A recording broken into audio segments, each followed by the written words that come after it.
Well, in this segment, I'm going to show you how to, or how I sharpen carving gouges. And if you've watched the other videos, you'll know that I've said I'm not really a carver. I'm a chair maker, but I have to use a few carving gouges for a few operations with the chair. So if I'm using them, I gotta learn how to sharpen them. And I've always had an issue with these things, trying to sharpen these things, because they've got convex bevels on them. So as opposed to all the other tools that I've showed you how to sharpen, or most of the other tools, this would be along with the adze and the scorp and that, where you've got convex bevels. So it makes it much harder to sharpen, and the problem there is that you end up rounding it and rounding it and rounding it until it just gets too blunt. So the trick is to keep this flat, to keep it pulled back and not get up there on that edge and round it over. I never did learn how to sharpen these things good with stones, but I did come up with my method, which is a little bit down and dirty, but it, it works for me, and you might pick up something out of it that would work for you.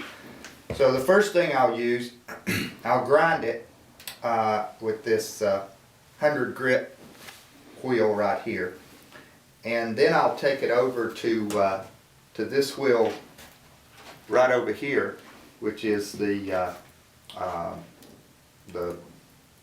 Norton Beartex wheel, and I think it's got aluminum oxide impregnated into it, and I've used it on some of the other sharpening, so those of you who watch them have seen it.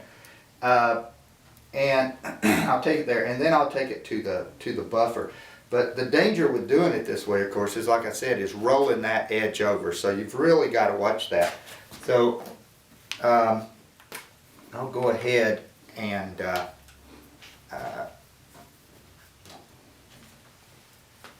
now this chisel was made by Bar Tools. It's tough chisel, it's hand forged, and I ask it to do a lot, which is chopping off the tops of the legs in the seat. So that's dry hard maple that I'm chopping through, 4 legs per chair, and even on the best of tools, it just takes a beating and it ends up getting the edge chipped some. So I've got to redo this tool quite a bit. So another extreme with the carving tools is something that's really deep, like this gouge right here that I think they sell it as a veiner or something, that I carved the gutter with on the seat that defines the spindle deck. The tighter this radius gets, the harder these things are to sharpen. I'm going to talk about this one, but I'm going to show you how to sharpen that one. It's really done the same way.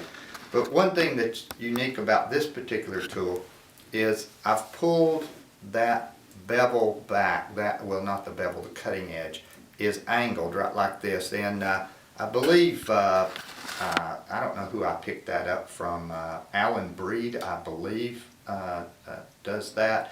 And what happens is this leading edge scores the line in the pine, in my case, before the cutter, what would be the cutter, pulls it up, and so you get a much cleaner cut like that.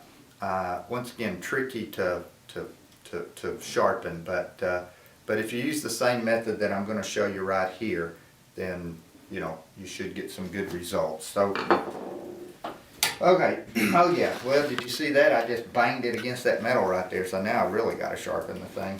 If it wasn't dull before, it is now. So I run my finger across the edge, and I'm picking up ever so slight some little nicks as your fingernail, the edge will pick it up. And then I've marked with magic marker on the edge there so I can see it. So the first thing I'm going to do is I'm going to start grinding. I'm going to grind way back on this bevel here.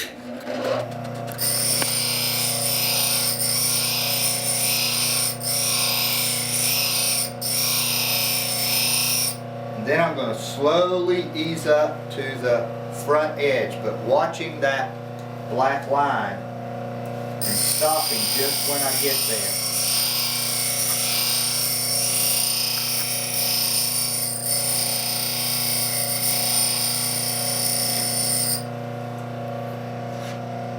Okay, if you don't know if you can pick that up on the camera, but there is a little bit of a black line right there, and I've barely touched it right there. And you can see where I've ground all the way back here, and I've got a little black there and a little black there where I haven't hit that yet. But it's looking good. I'm going to go back in and try to sneak up on that edge and get right to there, so without rolling it.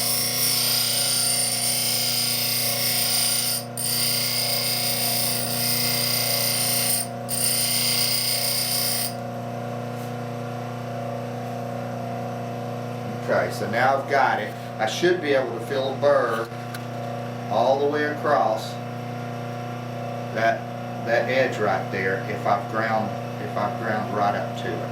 Okay, and I'm not quite all the way across. So let's see.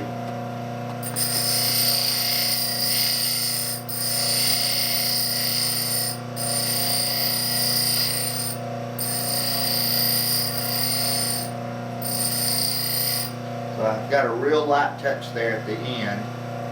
Okay, there we go. To keep from burning it, because that edge gets thin like that, and you can burn it real quick. So anyway, we'll move the camera around. And I'll get over here to this one so you can see what I do here. All right, so we're over here at the other grinder. So this is I didn't say, I've said in other videos, but I didn't say this is like an 1800 RPM grinder. This is a 36, is a yard sale grinder here.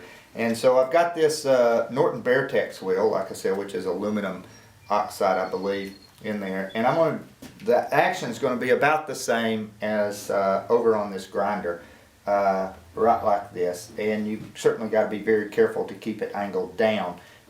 As opposed on the grinder, you could do anything, but over here it's got to be angled down, or it would dig in to this wheel right here. But since this wheel throws off some crap that I don't like, and then you've got this and you've got this compound over here, I'm going to put on this dust mask, which I've neglected to put on in some of the other videos where I've used this, but it's really a good idea. This stuff is not good to use, and this is my new dust mask here. I bought this permanent thing that you can wash out, this dust be gone, and it's really neat. And somebody told me that it's the rage in China, wearing these things. So there we go. Okay. Now if I can put my glasses on. Supposedly it doesn't fog up your glasses. Now I got to put my hat on because I wear a hat. That's why I got to put the hat on. Okay, so we turn it on here, and I'm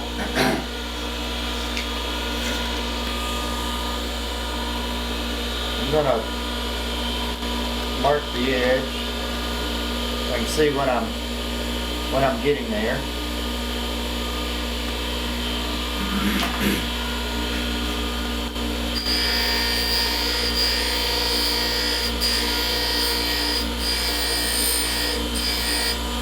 So I'm still just right back here, working my way up.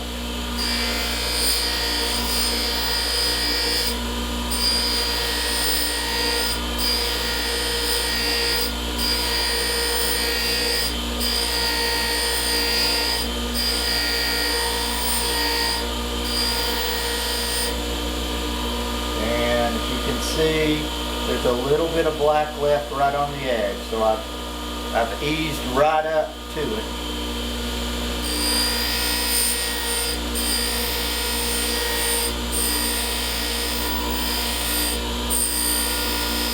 Now this wheel can burn the tool too, so you have to. Yeah, I think I got there. So now I'll take this diamond stick, laying it right on the inside. I'll turn it back, and my burr should be back here now. Then I ought to be able to put a little bit of compound on there. I don't know what that is, green compound.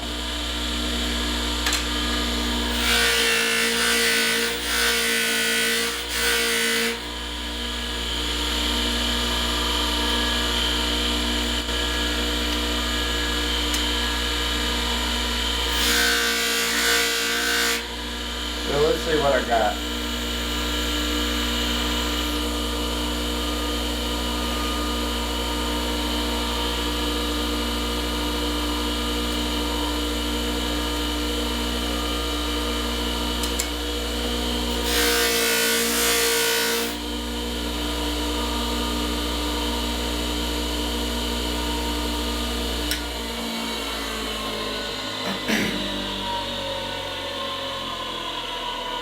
Well, I might have it.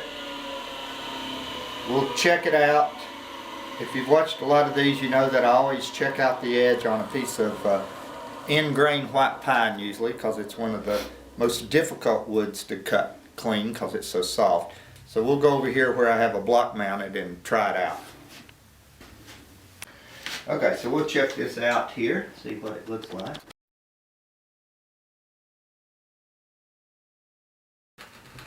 So it took a nice peeling off of that end grain, and it left a really slick, waxy surface.